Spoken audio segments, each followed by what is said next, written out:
I would first like to thank the ladies and gentlemen present today who are judging, speaking, or just listening in. I'm here to talk about a symbol of hope amidst a story of violence and hatred.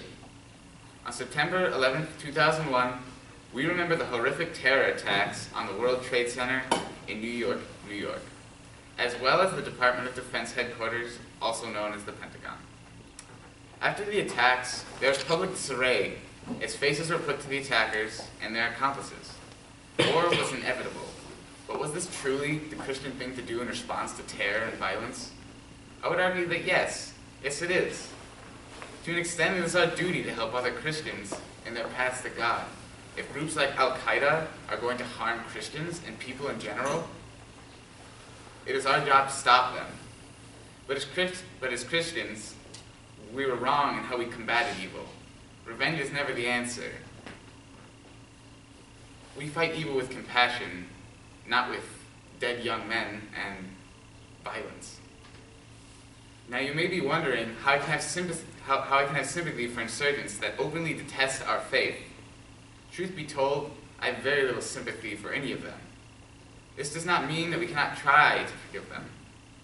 The number one step to healing the paranoia surrounding revenge is to truly forgive those who have wounded you.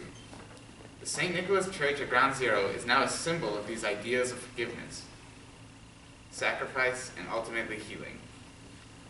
We will never heal if we do not forgive. We will never heal if we do not remember. At the end of the day, we only gain victory over evil if we walk in the light of God and not in the trap of sin.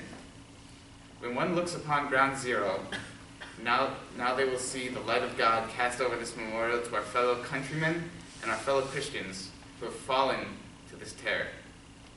It stands as a shrine to forgiveness, to sacrifice, and to our mutual healing.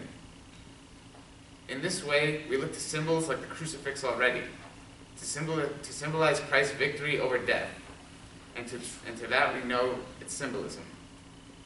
It is important to recognize the sacrifice of those we lost not more than a decade ago. They died for more we can ever imagine.